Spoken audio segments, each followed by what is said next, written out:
Welcome back to another episode of FTBL Culture. We're talking about Croatia versus Argentina, Messi versus Modric. I'm going to point out 3 things in which I think this game could be won or lost.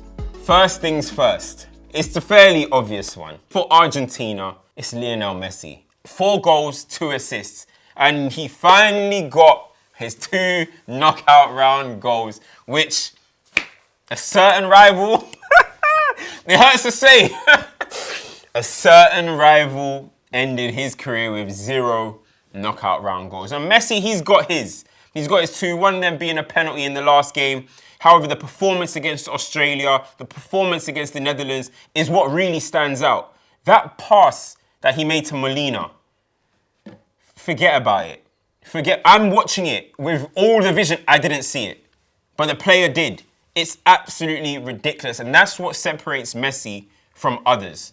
He doesn't just score goals, he influences the game. Yes, Messi's always been a great playmaker, but I feel like this tournament, he's taken up more of a playmaker role. He's getting it from deep, he's getting it on the right, he's getting it on the left. He's involved in all aspects of play. He's relying on others to deliver. You know, he'll put them through. And if they don't, pop up with a goal, because he's Lionel Messi. This is what he does, and it's unbelievable to see. And you think, you know, a lot of people have been saying Argentina are just Messi. So far, it's proving to be the formula. When you have someone that's that good, you can rely on them. He's coming up clutch, and as I said, he's having a legacy tournament. And production made a great comparison. This is reminding me very much of the Zidane 2006 World Cup. And one thing you know, Messi ain't headbutting nobody in a final. Let me tell you that. So he might actually complete the job. You look at what he's doing, there's a lot of similarity. I believe Zidane went on to about 34 years old. He was dominating the World Cup at 34 in the 2006. And we still talk about that to this day. The gold boots, flicking it over Kaká, holding off Ronaldinho. We talk about these performances still in 2022. And that's the impact that Messi might be leaving on this World Cup. And the thing that I love about this Argentina team, and I did back them to be my winners, you know what I mean, I backed them, is they fight hard for Messi. They defend for Messi. You know, there's no talk about, oh, Messi defensively, he's walking around in this team. No, they understand that. They say, listen, you do what you need to do, win us games. And the thing is, he's doing his side of the job. They're doing their side of the job. You saw after the Netherlands game, everyone's fighting. I'm seeing Aguero pop up from, where'd you pop up from? Like, where did you pop up from? Man said Aguero, his childhood boy, is trying to beef Weghorst, and I'm like, listen, they are fighting for this guy. He's embraced the leadership role. I've never really seen him as a leader. You know, of course on the pitch, you know, on the ball, you give him the ball, you let him do his thing. But I'm actually seeing a different side to him, and I'm impressed by it. If Argentina are going to beat Croatia, something is coming through Lionel Messi. So that's enough about Lionel Messi. We all know about his talents. We've been watching him for the last 20 years. But I want to talk about Croatia's midfield. Modric. We are watching a player's legacy already go from here to here. We're talking about now, are you better than Xavi? Are you better than Iniesta? He has taken this team to back-to-back semi-finals. Who would have thought Croatia will ever be in this position? And if you just watch Morocco versus Portugal or any of these upsets in this tournament, I don't want anyone writing off Croatia and thinking, oh yeah, Argentina are just going to do the job. Croatia eventually are going to get found out. Don't put your money on that, because this team are fantastic. As I just mentioned with Messi, yes, they're a great unit, but Messi's the star man. If it doesn't work out for him, I'm worried. I'm not so worried if somebody on the left-hand side struggles for Croatia, or on the right-hand side, because I know this midfield 3 are going to turn up every single time. And it's not only just on the ball, let me just tell you that. Defensively, they stick by each other. They win the ball together. They pass it between themselves.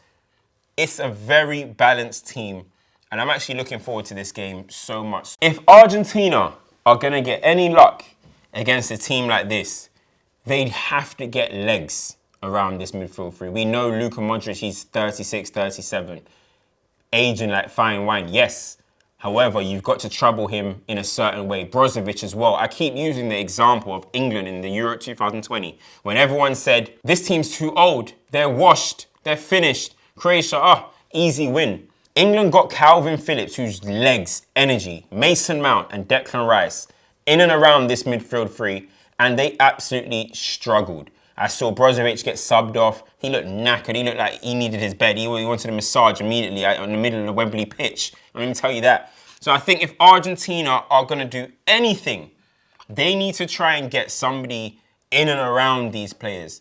Because when you look at what Brazil done, Paqueta, Neymar, they weren't even helping defensively. They had the freedom of the park. So they need to get people around. And Argentina, I think, do have maybe those profiles. I think McAllister can do it. I think Rodrigo De Paul definitely can do it. I know I've heard he's struggling a little bit of injury, but I think he can do it. Enzo's maybe not really that type of player, but then this is where you got to use your squad.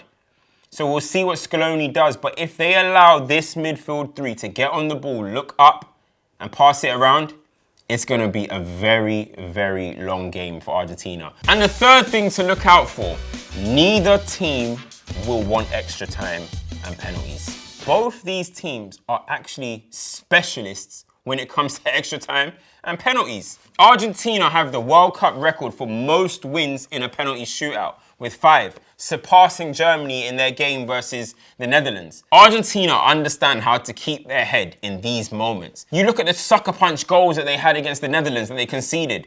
I thought second half of extra time, etc., it's over for them. Their heads are going to dip. Similar to Brazil. You know, go to penalty shootouts against Croatia, you're going to lose. I was confident Brazil were going to lose that one. Argentina, I even thought, But they showed they know how to keep their cool.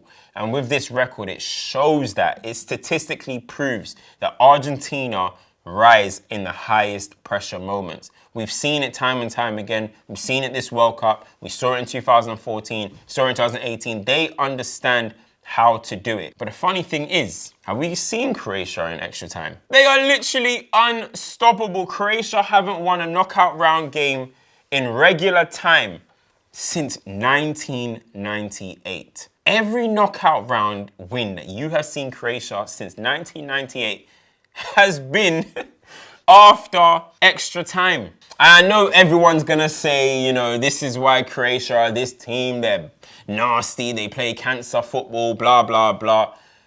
But it shows that they understand how to control their emotions, preserve their energy, and still have the mentality to go a little bit further. Croatia, I like your mentality. Croatia and Argentina are two teams who understand how to get the job done in extra time and penalties.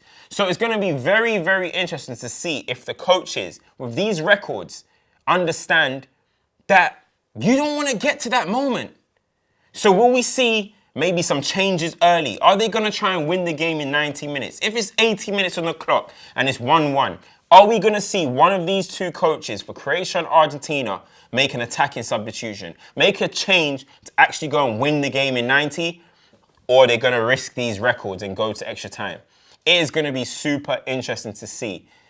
I actually can't predict this one. I actually don't know who is going to win this game. And with the things that I've just pointed out, Lionel Messi, Luka Modric in the midfield three, the extra time and penalty records, how can you split this one? We literally have legacy versus legacy. Two sides that are pretty even. Everyone has said they haven't really played pretty football. Neither of them.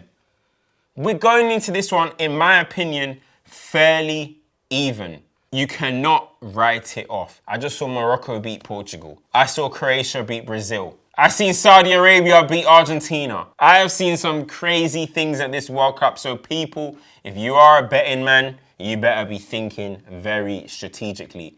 And that was another episode of FTBL Culture. It's your boy, CultureCams. Guys, make sure you like, share, and subscribe. Turn the notifications on. We're trying to get to 15K. You know we're here every single day. The World Cup is almost over. It doesn't mean the content stops. The Premier League is almost back. You know how it goes. But guys, if there's anything else that I've missed out in what to look out for in this fixture, comment below. Run up the comments. You know how it goes. Algorithm. It's myself, CultureCams, and I'm out.